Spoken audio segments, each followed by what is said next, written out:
engines!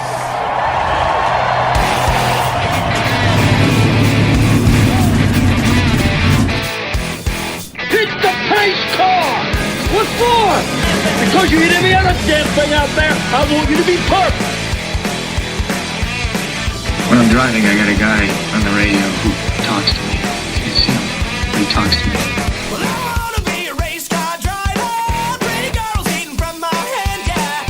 Wanna live a life of fun and danger. No sweater working for the man, alright. Well, I wanna be a firefighter. Cool-headed when the heat is on, yeah. Save my baby from the burning building. Take all the way to sprinklers on, alright. No, he didn't slam you, he didn't bump you, he didn't nudge you. He rubbed you. And rubbing, son, is racing. Hey, race fans, welcome to Drafting the Circuits on the Whoobazoo Radio Network. My name is Frank Santoroski. I'll be your host for the next hour as we go through everything racing. Before we get to that, let me introduce you to the panel I have tonight. With me in the studio, Mr. Gray Warren from Richard Childress Racing, Mr. Christopher Deharde from Motorsports Tribune, Joey Barnes from Indycar.com, Richard Youden, race engineer, and Seth Eggert, NASCAR correspondent over there at Motorsports Tribune. How is everybody tonight? Doing good. Terrific. Fantastic. Hey, great to have you guys on here. I'm sorry I'm feeling a little under the weather tonight, so I'm going to leave it to y'all to do most of the talking tonight. But all three major racing series were in action this weekend. Our winners were Kyle Busch in NASCAR, Joseph Newgarden in IndyCar, and Sebastian Vettel in Formula One. All three races had a common theme other than the lack of passing, but that was pit stop problems. And we've seen pit stop problems in Formula One in both races with the Haas team, in the season opener, and with Ferrari team this week. We saw in IndyCar Matthias Leist let out of the pit stall short a tire.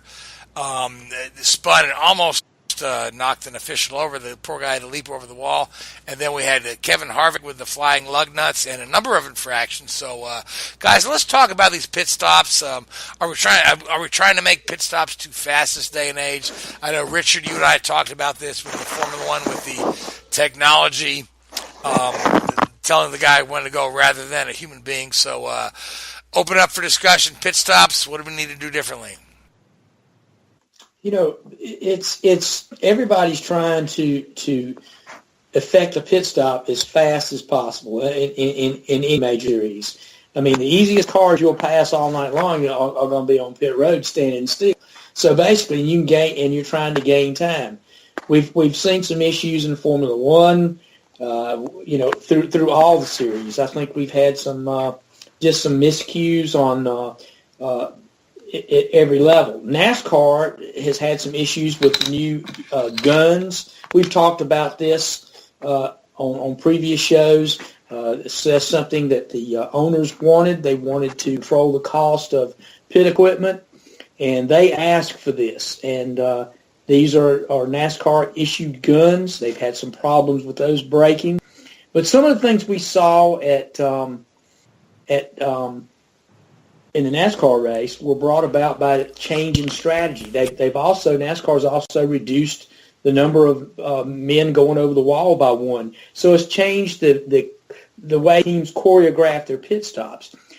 Some of the things we saw were uncontrolled tires and lug nuts flying around. These are things that commonly happen and have always happened and been penalties. It just was magnified this weekend because of who had the issues, and obviously Harvick was one of the dominant cars during the race, and he had those issues. IndyCar had a few issues. I think some of IndyCar's issues, and Joey and Christopher can talk about this in a minute, but was the concrete pits out there, and some of the cars were sliding coming into the pits. I know Bourdais, when I think he pitted from the lead and had an issue. He hit his guy coming in, and his whole pit stop went to hell in a handbasket, and he never could recover from that.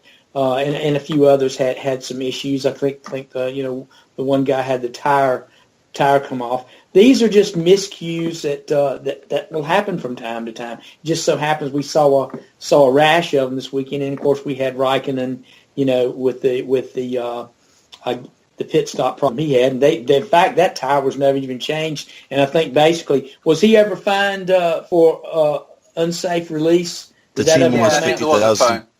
Yeah. What was that? The team was 50,000 pounds, I think. Yeah. So, I mean, it's part of the sport. Anytime you've got cars coming down pit road, there's an opportunity for mistakes, and that's part of it. Yes, that's why, it is a team sport, and everybody's got to do their job, and from time to time you're going to have some problems. I mean, I don't think it's, it's an epidemic or anything that's going on. I think we just happen to see 3 races this weekend where we had a rash of it. Now, Richard, you and I talked about the Formula One with all the technology where the computer tells you when to release the driver rather than, the human being. And we saw that with the Haas team last week. We saw it with Ferrari this week. And there was a crewman injured on Ferrari there. So, I mean, is it time to just say maybe we're not ready for this yet? Maybe we still need that human touch there to say yes, everything is safe to release? It's a difficult concept because Formula One especially is one of those series where you're not going to see, like you do in NASCAR where they have a standard gun or standardizer. They're going to keep pushing. I mean, you even see in Formula E now they've reduced the length of time. They reduced the mandatory pit stop length. So when they swap cars in the past, it's been a minimum of 30 seconds. So they're not rushing the guys to do seatbelts up and get out the cars quickly. So I think you've got to keep, especially in Formula One anyway, you've got to keep that concept of pushing the boundaries and pushing the limits because that's what makes it so spectacular.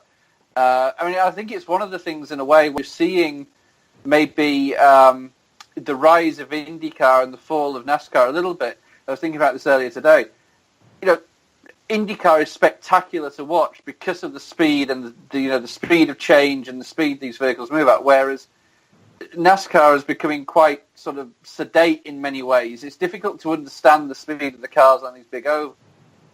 So you've got to keep pushing boundaries of the sport, and it is a very, very difficult situation, but it is difficult. You're putting guys at danger. You've seen in NASCAR, Chris Buescher's Jackman got injured recently, and you've seen in Formula One the injury to Kimi's tyre changer. So you've got to, you almost, do you self-regulate? Do you turn around to the teams and say, hey, look, you do what you need to do to make this safe?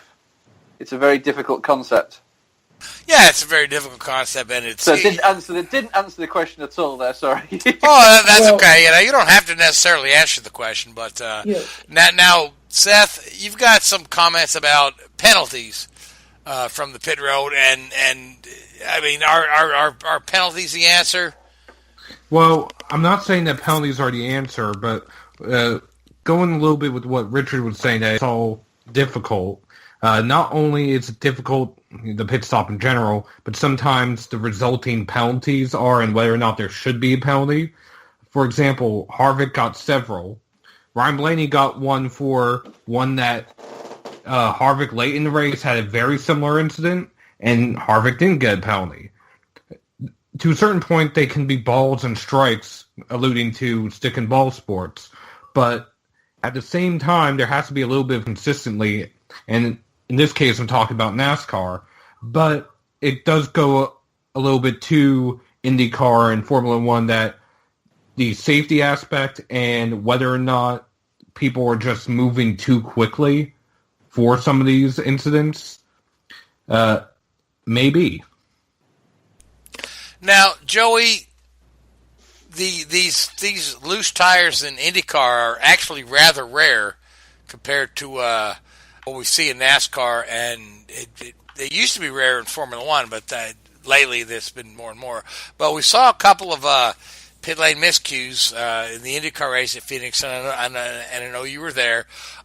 This thing with Matthias Leist where he then proceeded to spin the car around on pit road, nearly taking an official out. And then, of course, the Bourdais thing. So, I mean, is everything good and well in IndyCar? This is just maybe an anomaly because for the most part, we see pretty solid, clean pit stops in IndyCar. In contrast to, back in the '80s where the pit fires were a problem as well as a few other things there and running over pit hoses. Yeah, I mean, the thing with Bourdais and Rossi, because they both happened around the time that they both pitted on lap 43. Both were coming into the pits. It was under yellow, so it's a pretty relaxed pit in and pit out. But, the transition, like what Gray said, coming off of the asphalt onto the concrete, I mean, they were both doing maybe 5 miles an hour, and that thing just, words of Bourdais here without the expletive is just the fact that he was going 5 miles an hour and the car wouldn't stop. It's like ice. Down. Yeah, so he ended up clipping his left front tire changer, which fortunately everything ended up okay on that end health-wise. And he just never was able to fully recover from that, regardless of how fast the car was, and ended up finishing, I think, 13th. So that transition, it was interesting because it's something we hadn't really seen, and I didn't know if that was a byproduct. He said he didn't really scrub the tires. He didn't have the presence of mind to really look and swerve to try to knock off the marbles that they pick up. Since he's the leader, he's usually the first one to pick up any debris. So that was unfortunate on that. The Hoosiers from the previous race, because USAC Silver Crown's run out there, I don't know if that maybe played a part in it. That first part of that race, I mean, you could pick up just about everything out there. So with the Mateus thing, I think that was just the fact that the guy thought he had it on there. Another guy thought it was safe to release, and that was a human judgment call. And the guy at the left rear was waving not to go. He was letting them know he had a problem with the wheel nut. And it just happens. I mean, we see it happen in stock car racing. It's happened several times to Kyle Busch, once in the truck and once in the Cup car recently, where the tire changer had an issue getting the wheel on, and for whatever reason, the guy that initiates the car to leave pit road didn't see it or wasn't aware of it, and they released the car. Yeah, I mean, and the thing with Mateus, I think from that standpoint, he's a rookie. That's only his second ever IndyCar race, so I think it's a miscommunication of signals there, because you've also got to come into the fact that he didn't have to pit in Indy Lights or in Junior Formula over in Europe, so, in British F3 and things like that. So this situation is really uncommon for him. So maybe as a cross of signals, what have you, but yeah, whenever he whipped the car around, it was incredibly unsafe, and IndyCar ended up addressing it with a monetary fine.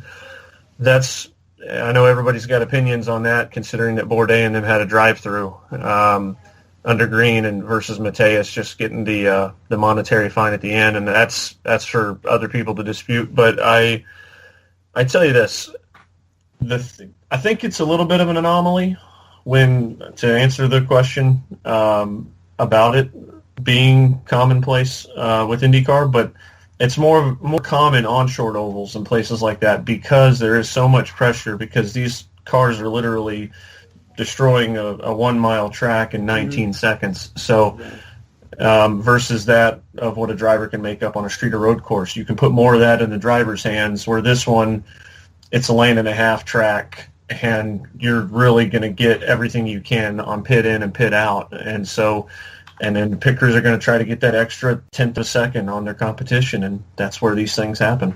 That's right, and the drivers charge pit road too, in these things. And I tell you, it's not uncommon, these tracks that have been redone and repaved over the years. One of the trends that started a few years back was to concrete pit road, because pit roads were taking a beating. Well, these cars have tremendous horsepower and a lot of torque, and they were tearing up the asphalt, in pit road, and particularly in hot weather and things like that. So that a lot of the tracks, a few years ago redid their pit areas, and pit roads and put in the concrete pads. The Cup cars have problems from time to time with the same issue, coming into pit road and not being able to stop. One of the things that the pit crews have done in NASCAR over the years to try to combat some of that is they'll take and mix up Coke syrup and spray on the surface of pit road in their pit to kind of give it a tack. And that serves two purposes. It gives the pit crew members traction,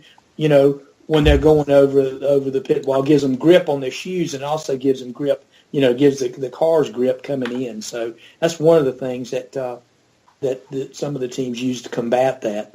Yeah, the last thing out of me on this pit road thing with IndyCar is, typically in Phoenix, it stays, obviously it's pretty warm already out there. It's like 93 degrees, 94 degrees during the day. It's not overly windy during the day, but about, 5 o'clock, about the time the USAC race is well over, and we're getting ready for pre-race festivities for the IndyCar race for the evening, the wind really starts to pick up in the evening. And you run into a situation, especially with the location out there, where you get a bunch of sand and just grit that just comes on that track and brushes on the surface. And so I think, to Gray's point, if we, for pit lane specifically, if there was more presence of mind to do something to kind of sticky that up for the interchange from asphalt to concrete, I think we'd have less guys sliding through their pit. At the same time, that's part of the reason why the racing product itself sometimes can be tricky, because you can practice all you want on a Friday night. Getting ready for the race, it's always tricky because you've got a blend of Hoosier tire rubber out there when you normally run Firestone, and you've also got all that wind that's kicking up the sand and bringing it on the track surface. And those are things that, even if you go and put out a jet dryer or whatever to try to blow everything off, half the time the wind's still blowing, so you've got that stuff still coming back on the track from somewhere as soon as that truck leaves. So, I think that especially at places like Phoenix, windy, dusty places, you're going to have those happen more often than not, and that's why we don't see them necessarily at a place like Indianapolis as much. Good stuff, Joey. So let's get into this Texas race. By a lot of accounts, bits of it were quite dull. It was hard to pass. A couple of drivers said the problem was the aero, and I know they're working on a new aero for the next for the next bigger track, and we could talk about it a little bit. But we had a 7-car pile up there with I know Keselowski was involved, as well as Jimmy Johnson, Denny Hamlin. I think Denny Hamlin is the one. Yeah, I think Denny Hamlin is the one that first kind of initiated the contact. So, but at the end of the day, it was Kyle Busch locking himself a spot in the chase. Harvick, who's been pretty darn good all year long, was a factor most of the day. But Gray, let's break down this Texas race a little bit. Well, it was just like we talked about almost in our preview last week. We all assumed that it would be the Stewart-Haas cars and the Joe Gibbs cars being dominant, and that's basically what it boiled down to. Kyle Busch, who had finished, I think, second in three of the previous 6 races, he just wasn't going to be denied this weekend. I think he late in the race he found his stride. The team, gave him a car that he could lead with, and that's what he did. Harvick had a strong car as well, and was able to recover from some of the miscues he had, and was able to make a run at Busch, but I don't think he had the car on this particular day to best Kyle Busch on. One of the things that we were thinking we were going to see a good strong run from the 78. He had some trouble, blew a tire and hit the fence. I think we saw a rash of tire failure out there. I don't know whether I haven't heard much talk whether it was they're thinking it was just a tire issue, or the teams themselves were stretching the boundaries on camber. So we'll kind of see how that goes. We'll a little bit more when some of the races talked about from the teams or debrief later in the week, but. That ended up. I mean, I thought it was a pretty decent race. It was a typical 1.5-mile race. You're not a whole lot of side-by-side racing, not a great deal of lead changes. And I think, too, again, we talk about aero, and that's where aero really shows up, is on these mile and a halves. And, NASCAR can do all these things they want to do to try to, reduce it. But at the same token, and Richard will back me up on this, these teams work day and night to counter what NASCAR does. And I don't care, and that's just the nature of the beast. You're not going to be able to take that part out of it unless you just, NASCAR shows up with the cars and they put a driver in a random car to go out there. And we know that's not going to happen. Careful what you say. Careful. Yeah. Yeah, they're liable to be supplying cars one day. But no, really, Richard knows what I'm talking about. NASCAR will come out with these rules and say, okay, this is what we're going to do. We're going to reduce downforce in these areas. And in a month's time, with these guys going to the wind tunnel day in and day out, they're going to figure ways out and around it, and they're going to recover a good portion of that downforce and aero that NASCAR's trying to take away. So you're always going to see that. It's and we'll get into this a little bit later, talking about the rules package you're going to run or going to experiment with at the All-Star race and see what that does. And I give NASCAR credit. They're trying to do something. But, it's a catch-22. It's like a dog chasing its tail. Yeah, well, now, Seth, I'll roll around to you in a second. But now, Greg, you said there towards the end of the race, Harvick just couldn't get the best of Kyle Busch, but by some accounts, and I really haven't looked at the scoring, Harvick was actually running faster laps than Kyle, but he couldn't. But he just couldn't get himself in a position to get behind him and draft and make that work. He probably finished about a second or so behind him. I mean, he maintained that distance, but he just couldn't get up there and catch him. And that says a lot. I mean, Kyle Busch has been right there too. I mean, he's had a good car and been very competitive. For whatever reason, he's not been able to pull it off, and he was this weekend.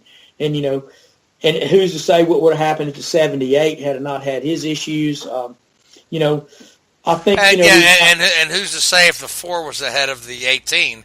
If it wouldn't have been the same thing, we just couldn't get very true. Very true. So. In clean air, that means a lot. So yeah, but we did see a different winner, but we saw the same cast of characters at the front of the field. So I think a lot of teams have got to do some work. I think the Chevrolets still have got work to do. One interesting fact that came from from this weekend's race.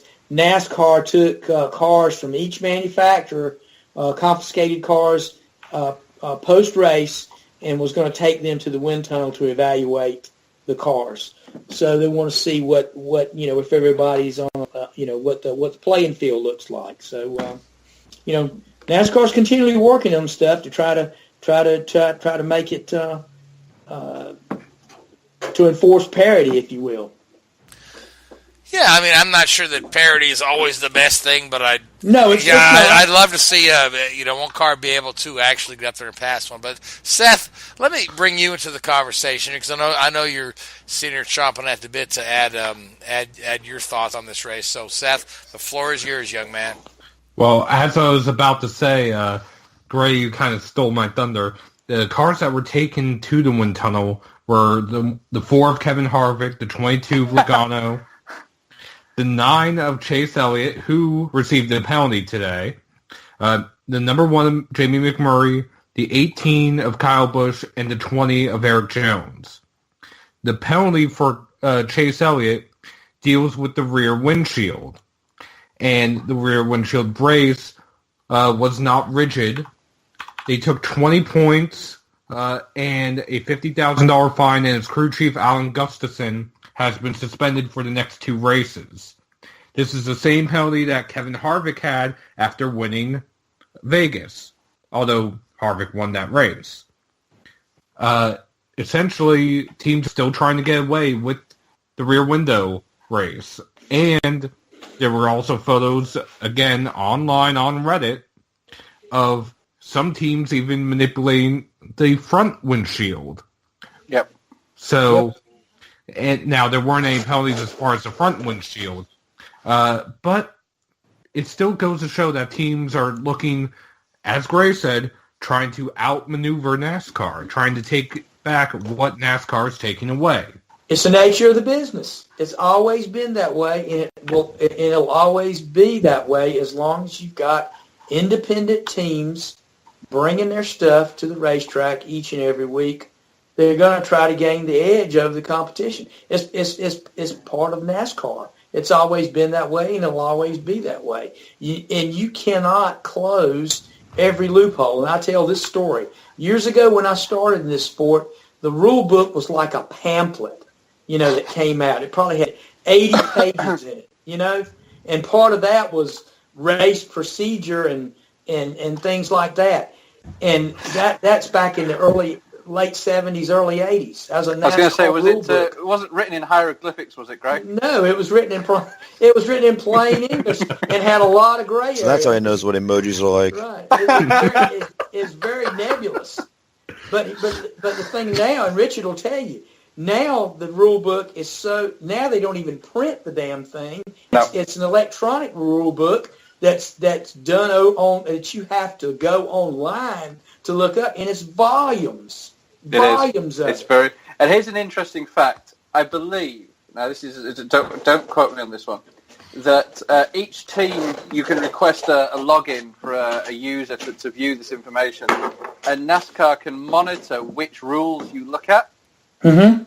So they can supposedly work out what particular rules people are looking at, and then I can guess the idea is that they can strategically inspect cars. If one particular team has been looking at truck arm mounts, for example, then there's potential that they can look at the truck arm mounts from that particular team. Supposedly, I don't know if that is really the case or not. I will say this, and I used to have a rule book at my desk every year, and I use that because I'm in procurement. So I would use that rule book as a guide when I was buying something for the cars and things like that. Now I can't even get my hands on them and can't even get logged in to the system. So if I have a question about a part, I have to go to someone in either in engineering or someone on a higher pay grade than myself to get that information from. And that's that's just the way that it's really gotten overly complicated, and it's a mess. That's all I can say. I mean, part of the reason why I think we run into the situation, though, where teams are getting hit with penalties and why teams are, they've always tried it to the whole cheating process and tried to find the loopholes and things like that. And there's that saying that if you're not cheating, you're not trying. But I think with this system that NASCAR's put in place with the playoff format, you've really allowed for a situation where, I mean, Kevin Harvick, for instance, he won that race earlier in the year at Atlanta, passed with flying colors, goes to the next race, wins it, but then fails inspection. So they take away, that win. Well, so what? He's already qualified because of what he did the week before. So really, you just have to do this one time to get in. Yeah, exactly. And so people are going to be doing this saying, well, hey, maybe I won't get caught this time. You can do that 16 times, and if you caught 15, well, you still succeeded because the end game is to get into the playoffs in the first place for the first 26. And that's the mentality. That's the way it's always been. You come up with your trick, and you use that trick until you're busted. And if you're busted, okay, so what? I may have won 5 races with that trick previous. Hey, it paid off. You know what I'm saying? And you're saying with you run the trick, you get in the chase, bang, you've accomplished what you needed to do. Yeah, but you hit on something that was pretty key in what you said a minute ago, was the fact that it's become too overcomplicated. And that's, I think, not to go on a tangent here like what we typically do whenever we talk about things that are wrong and things that are right, but I think that's one of those issues that everybody always has these questions, and why is NASCAR on a slump, and why is Indycar on a rise, or why is F1 still the globally most watched motorsport whenever people win by 5 seconds? The the fact is that it's a simplified product. Even F1, as complicating as it can be, in many ways is still a simpler product than NASCAR. And it is to a degree, but it still boils down to, for the average fan sitting there, it's still a simple race. The not for the novice fan, it's a simple race. NASCAR has long had very involved fans in their sport. I'm talking about the old guard fans, which is fewer and fewer of those now. They understood the sport. They understood all these things, and that's where you're alienating that group, the people that delve into the depth of the sport and understood it. When it gets complicated for them, that's when it hurts you.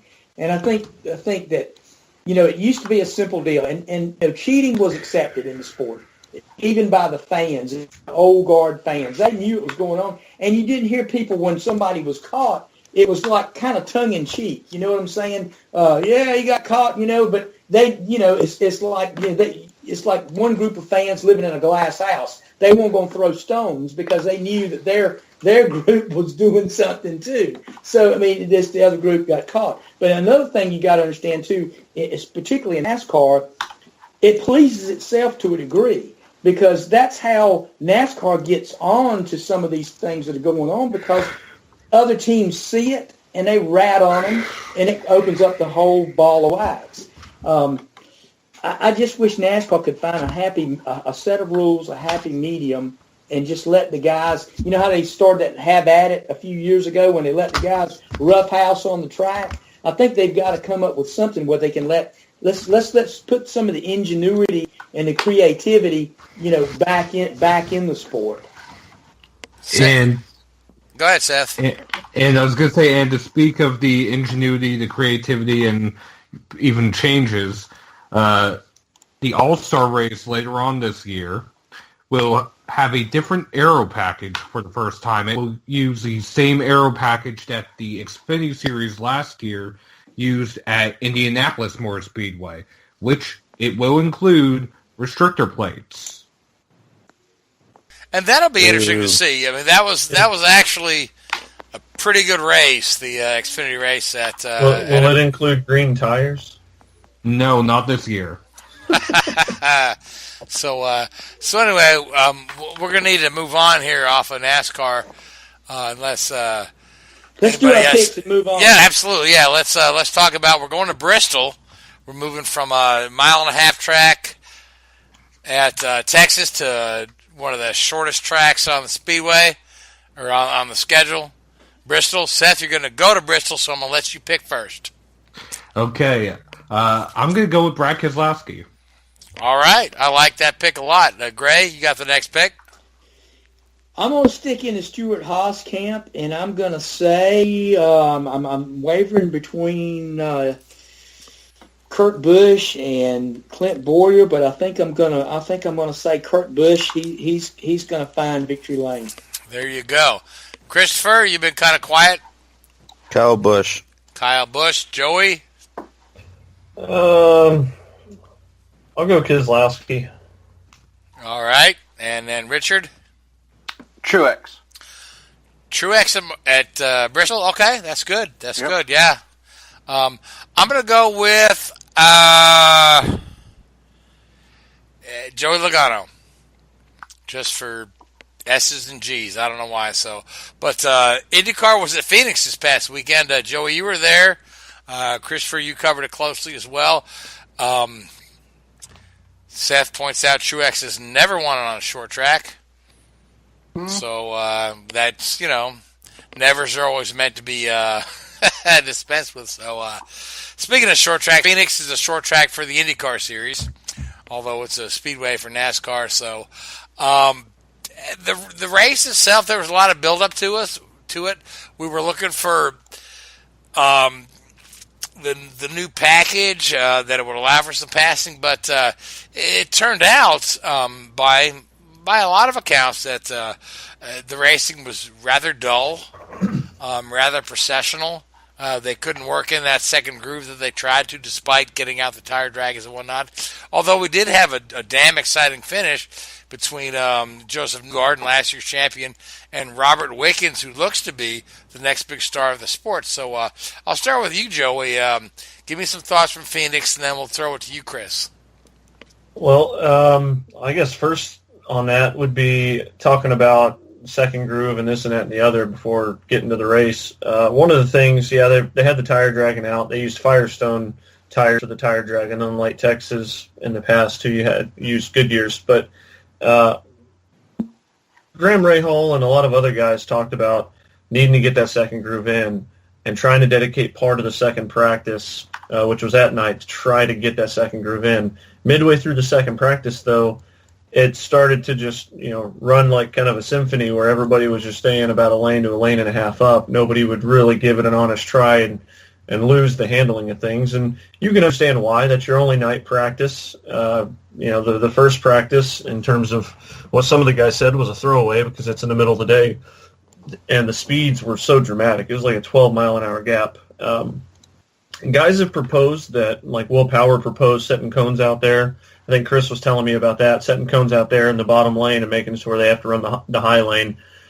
Some guys were saying, hey, for those that want to take the risk of going up there, maybe IndyCar, if they do it for the final 15 minutes of practice, maybe IndyCar should get them another set of tires. So they're trying to find a solution for that second groove at Phoenix. Here's my thing. It's an ISC track. ISC and NASCAR are attached to the hip because essentially they're the same thing. And you've got a track that was remodeled for NASCAR. So you combine all those things, and IndyCar's running on it. I think that this show that we saw the other night, I didn't actually think it was a bad show. I know you talked about a lack of passing, but I saw Alexander Rossi have the right package and he made 53 passes on the night. Everybody that wasn't named Alexander Rossi had a tough time. Yeah, Rossi was on fire. Yeah, but that's the thing, is like talking to guys like Bourdais, and Ryan Hunter-Ray, it's about this package allows you a little bit more leadway, but it also proves that when you're on it and you absolutely nail the setup, you're going to be the guy to beat that day. And Rossi, for all intents and purposes, outside of that error on pit road, he probably would have walked away with this one. That all said, I don't really see how this is any different maybe than some of the races at Phoenix in the past, way back in the 90s. I think back, since it's fitting that this was the Mario Andretti 25th celebration here of his last win. I mean, Paul Tracy had a 2-lap lead in that race. So it's hard to hear people criticize the passing product whenever, honestly, like, it's about setting things up. But guys are able to let off going into 1. They're sliding coming off of 4. And, I mean, if you got out of the lane, you found the wall. And I understand there should be maybe a little bit more, but this was definitely a step in the right direction because this was our first real test on a short oval, on an oval period, in race conditions with this package. So, but I don't see how it's any different than some of the things that were happened back in the 90s when guys have a 2-lap lead on the competition. And the only way that thing became a race was because Tracy wrecked out. So, but you know what? I think it's the good old days. And I think a lot of it, we look back and we long for the good old days, and I think we were more. It was about who was in the race, more so than the race itself. And some of those races were dominated by one car even back then. I think we do the same thing in NASCAR. We look back, we did this back in the 90s, but really, basically, when you look at the total thing, racing today is more competitive, actually, you've got more quality cars in each field. I'm talking IndyCar and NASCAR than you've ever had. It's just, I think we look at it through a different prism sometimes. But you're right. I didn't think the race was a total disaster. I thought it was a compelling race. I enjoyed for the most part and had a great finish. Yeah, I mean, The cool thing I loved about this race is, usually we get to road and street courses and we got guys short pitting and trying to also play the long game at times. And so somewhere towards the end, we find them meet in the middle, right? And in this situation, we had guys like Hunter Ray who would short pit and gamble and hope to goodness there wasn't a yellow that takes them out of the race, but try to make up that lap time because there was a huge gap in lap time. You could make some serious headway with this kind of package and these kind of tires and the amount of degradation. So everything that you could hope to have from a strategical standpoint, from a racing standpoint, I thought was there. I mean, in the end, we had to, I guess, go into the race. Caution comes out. Dude, Ed Jones crashing on 229. We restart at 243, 7 to go, and we got Wickens and Hinchcliffe, two guys from Smith-Peterson, right there in the front row on old tires. I don't know why they didn't split the strategy, but that's just my opinion.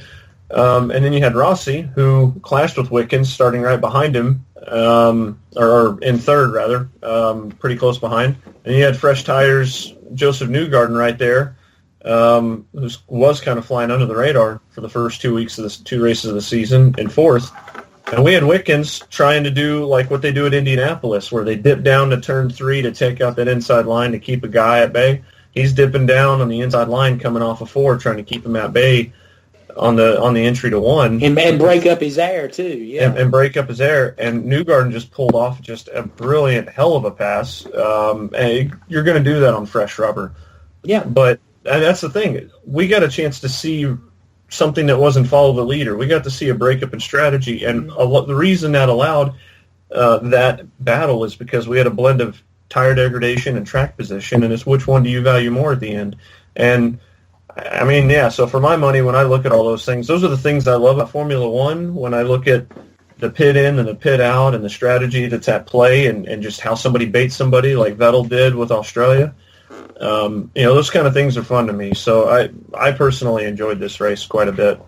That race reminded me of the IndyCar race at Iowa several years ago when Ryan Hunter-Reay did the same thing. He pitted for fresh tires, and I think they restarted with 9 laps to go, and he drove through the field to win the race. And Newgarden was second, and they both beat Kanaan that day.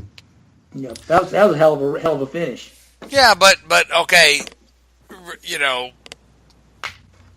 the big picture, like, I enjoyed the race, you enjoyed the race, Christopher enjoyed the race, Gray, you enjoyed the race, okay? You and I understand this, okay? We're looking to draw new fans to the thing, right? And I think that some people are, like, comparing this to what you would see in the early 2000s IRL races at on 1.5 miles that you see at Kentucky or Chicago and whatnot, where there were 3 or 4 wide with the pack races and whatnot, and just passively, and then these incredibly close finishes, and that era is over. But this era screams back to, like you said, the 90s, which nobody minded it then. But I mean, is this truly a way to draw new race fans into it? Because you and I understand the strategy, right? Yeah. I mean, can it be done? Can it be done with better television commentary, better whatnot? How do we draw that new fan to the sport, especially young people who are so into just the excitement? You know what I mean? Yeah. Well, I mean, I'll say this is that. Last year, obviously, we looked at the grandstands and we you kind of shrug and you're like, oh, that's not exactly what we wanted to see at Phoenix. And then you see the show and you're like, I feel like the show could have been really improved. And so now we got this package out. And I got to be honest, like, of course, we always want more fans out there, but it was still more fans this year than what we had seen last year. And, I mean, let's be honest, tracks like Phoenix, there's a couple of things that come to mind here, and that's one is, and I hate to always say this, but it usually comes back to this, is the activation that they can do. And when I go to Phoenix, I see like one billboard about IndyCar, but when I go there for NASCAR, they're all over the place. And so, and the other end of this is that they're still suffering from the split, and the second that split happened, because Phoenix was a heavy part of that. Go compare what it was in the kart days, the attendance there, and then compare it what it was in the IRL days. See those two and see how they're different. I don't know if all that's due to activation. I wasn't around in those days. I just look with what I see with my eyes. But the second that split happened, NASCAR's there because let's be honest, it's a seesaw, right? Like when one organization really starts to catch fire, the other one's usually having issues, and that's because either there's a fluctuation of people and movement and vision, and those things change, and that's why we're seeing NASCAR and IndyCar go in 2 different directions right now. NASCAR pounced at the right time 25, 30 years ago, and now we're seeing IndyCar start to pounce at the right time currently. But to amplify what you're talking about, there's still got to be better promotion for IndyCar in the areas. And I read Robin Miller's article on Phoenix, and he was talking about, alluded to the same thing you did on billboards and the money that goes into it. Somehow, some way, IndyCar has got to come up with a plan that will help these track operators promote the races when they come to their area. I'm sure they do what they think is adequate, but it ultimately proves to be inadequate. Yeah, I mean, I just hope that it's a situation, and like I said, I can't speak for this because I'm not in the meeting rooms. I don't know how this goes. I'm merely a freelance writer. But when I see IndyCar at an ISE-based track, there's always in the back of my mind, how much help are they going to get? Because at the end of the day, ISC has NASCAR's best interest because ISC is essentially NASCAR. It's a France family thing, yeah. Exactly. And so it's like, okay, so how much are they willing to help? And, some ISC tracks definitely just, hey, whatever we can do, and it's wonderful. And I mean, compare that to a Speedway Motorsports track that Bruton Smith owns. I mean, obviously he's in it for himself. He owns Sonoma, IndyCar and NASCAR venue. He owns Texas. I mean, compare what you think, and I mean, you might want to delve into it. What's the difference? Does SMI throw more at their IndyCar races than IS? I mean, I think you don't have to look much further than Texas a couple of years ago whenever they had the big rain out and then they had to come back in August and there was just that whole mess of things. And what Eddie Gossage did, he did his damnedest to try to make a discount for the fans to ensure that we had fans in the grandstands to cheer on guys like, to like Elio and Don and Dixon and guys like that and Power. So, look, both at the end of the day, both entities do their best to help out. All I'm saying is that, sometimes it's tough whenever you have one entity that's really closely tied with NASCAR and their best interest is NASCAR. And I mean, keep in mind how close the Phoenix race is to the March NASCAR race. The fans have already spent the money for the March NASCAR race. They didn't think they have to spend it again until November. But here they are a month later, and it's like, okay, well, get out the pocketbook, get out the checkbook, if anybody still has checkbooks, and go from there. So they're in some ways, and there's not a better date for Phoenix in some cases, unless you're trying to do it in late September, and it's still 100 degrees. So it's a tough territory to try to market. But that April date's always been IndyCars, and so yeah, I mean, it just makes things a little bit tough to try to promote. Because it's also tough on the track because you've got NASCAR the month prior and then you're turning right around. Like you can't throw billboards 3 weeks before the race and expect it to catch fire. So it's a difficult spot to be in, even from a track promoter's perspective. So now, Chris, you're a keen observer of IndyCar, so I'd like to get some of your thoughts here because you've been kind of quiet there, and we've not been able to bring you into the conversation. So, Chris, let's talk about this Phoenix race, what your thoughts were on it, and what we can do to, keep this track that's been hosting open wheel racing since 1964 on the schedule. Well, I was talking with another writer, and he said that one thing that some dirt tracks do is that they put cones up on the bottom side of the track and say you can only practice on the high side. And that's where I told Joey about that. It's like, it's a good idea to IndyCar should probably do that. And just have an open for coming in and out of the pits, of course. Now, when we look at the race, there is one story that, to me, stands out, and that's Alexander Rossi and how he was able to come from, I don't know if it was 1 or 2 laps that he was down, but he was definitely down, a lap at least. And he made 53 on-track, 53 passes and got all the way back to 3rd place. Just drove through the field, and he credits his team for coming up with the extended tire life on his car. That's how he was able to get around a lot of people. So people say you can't pass. Well, you can pass if you have your the right setup. But in my opinion, the track was better when the banking was definitely a lot flatter. Before they definitely changed up the configuration of the track. But I also think that we need to give these guys an extra 100 or so horsepower because you need to have enough grunt to be able to accelerate to go faster down the straightaways. Here's my question for you about that cone thing that you had mentioned, and I was thinking about it just now. Is when Indy cars get up in the gray, we know where they go. They go right to the wall, just like any race car. So you run into a situation where maybe you put those things right in that groove, and these right sides are hitting that gray, and they go up, and even if they just continue to scrape the fence, you let that happen 2 or 3 times, people eventually aren't just going to go out there and run. So my question is, who writes that check for the crash damage? Because then you're running into a situation where, a series is saying, hey, you can't run this, but I mean, there's no way to get around that safer, if that makes sense. My response would be that if the track is swept before any cars get on track, the gray is only going to be right outside the outside wall if you're already running on the outside, because you're not running on the inside before you get to any practice. And even then, guys have shown that they can run on the outside through all the different turns. In fact, that's how Newgarden made his passes on the last restart. You can run on the outside. It's just a matter of not gunning it so hard. So in my opinion, that wouldn't be much of an issue. Until your car hits the wall. So, but anyway, I mean, it's going to take a while to rebuild oval track racing in IndyCar. And it goes back to the split.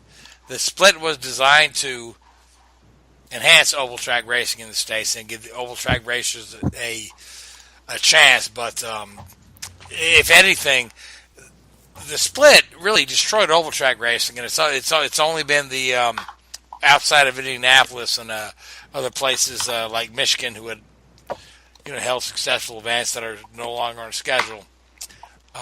So it's going to take some time. They need to keep doing the course they're following.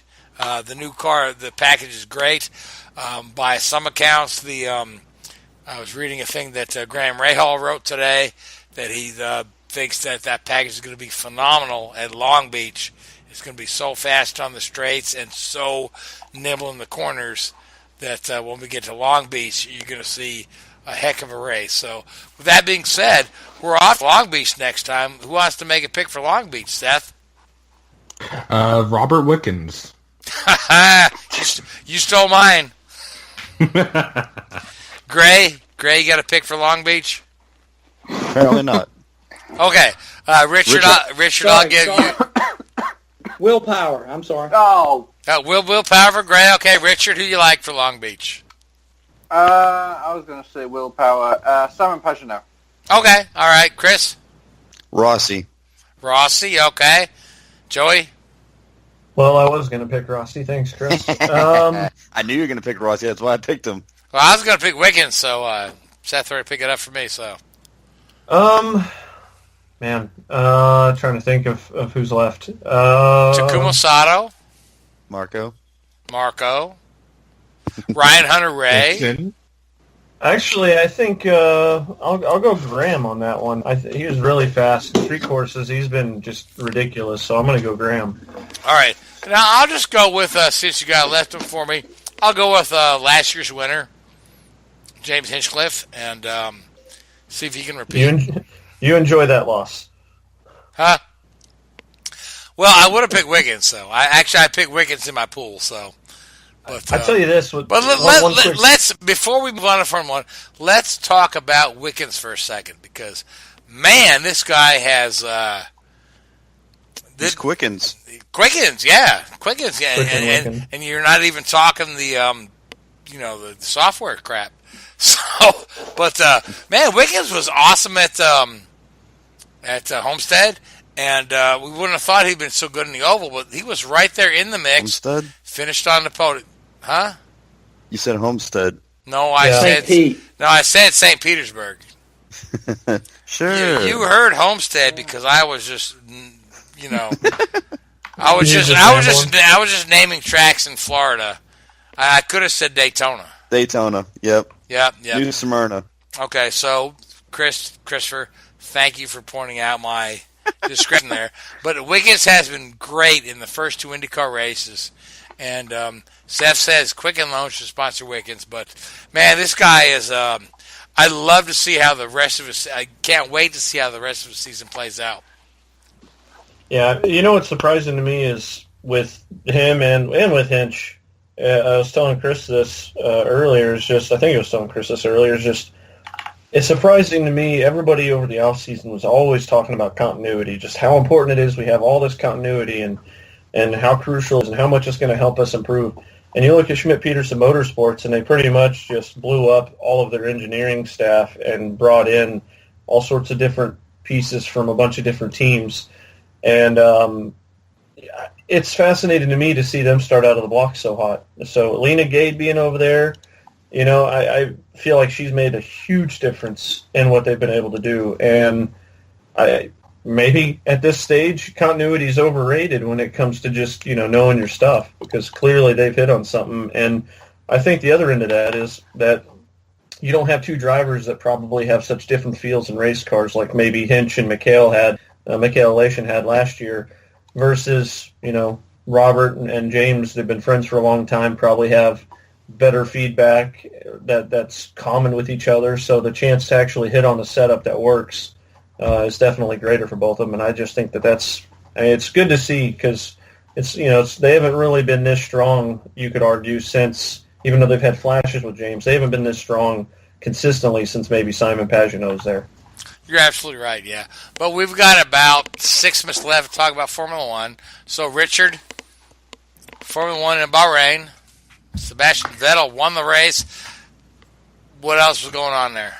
Yeah, it's quite impressive, really, to see. That definitely Ferrari took it to Mercedes this last weekend in Bahrain and had the quicker car, which was unusual. I think everybody expected to see Mercedes carry that domination on from what they showed in Australia. So it was great for the sport to see that turnaround. Quite a few notable events there, I think, this weekend.